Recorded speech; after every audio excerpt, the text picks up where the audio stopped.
Assalamualaikum warahmatullahi wabarakatuh.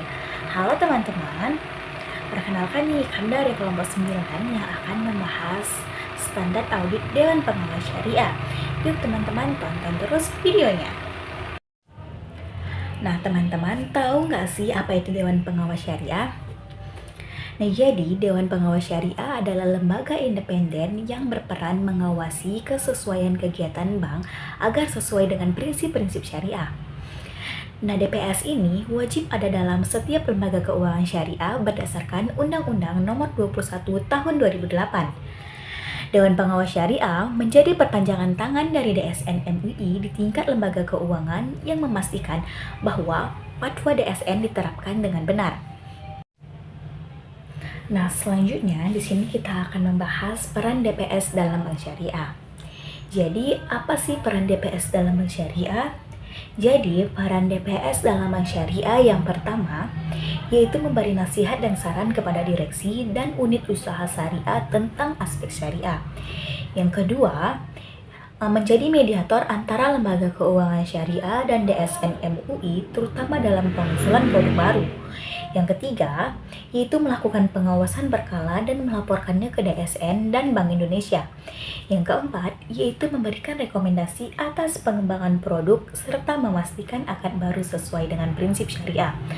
Nah, yang kelima, yaitu menjamin bahwa seluruh operasional, penghimpunan dana, dan penyaluran dana sesuai dengan ketentuan syariah.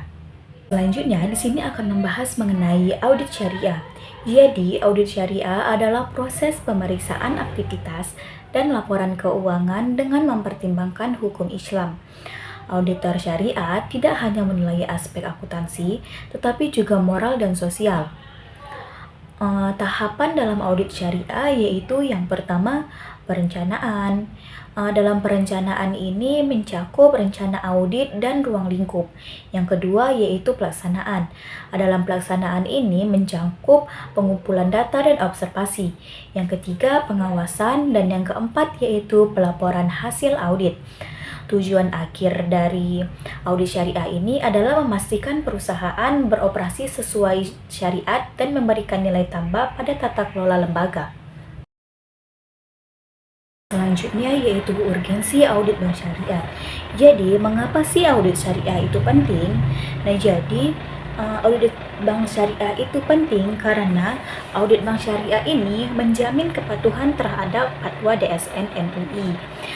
Selanjutnya yaitu meningkatkan kepercayaan publik dan kredibilitas bank. Yang ketiga, itu menjadi alat pengendalian internal dan pencegahan pelanggaran.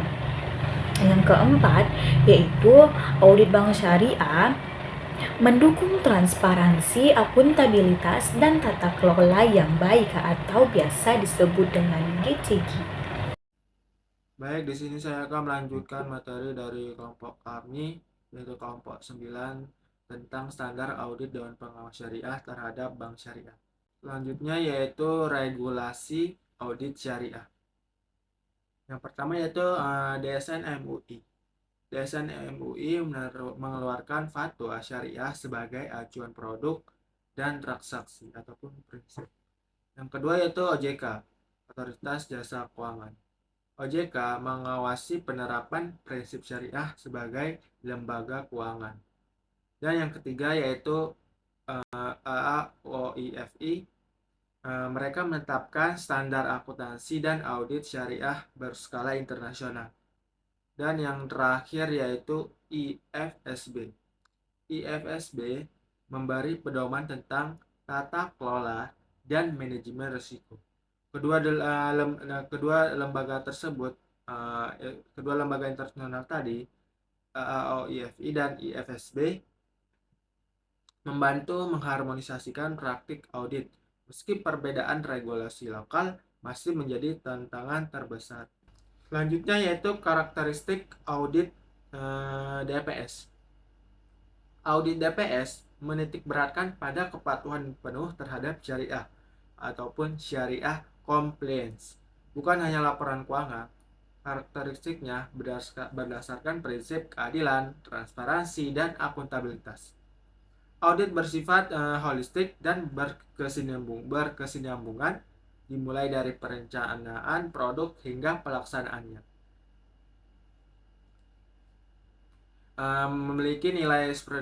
Audit juga memiliki nilai audit DPS juga memiliki nilai spiritual dan moral, di mana auditor bertanggung jawab tidak hanya kepada manusia tapi juga kepada Allah Subhanahu. Selanjutnya itu standar profesi audit DPS. Apa sih standar dari profesi audit DPS ini? Yang pertama yaitu keahlian teknis. Auditor harus memahami pemahaman tentang akuntansi, audit, resiko, dan sistem keuangan.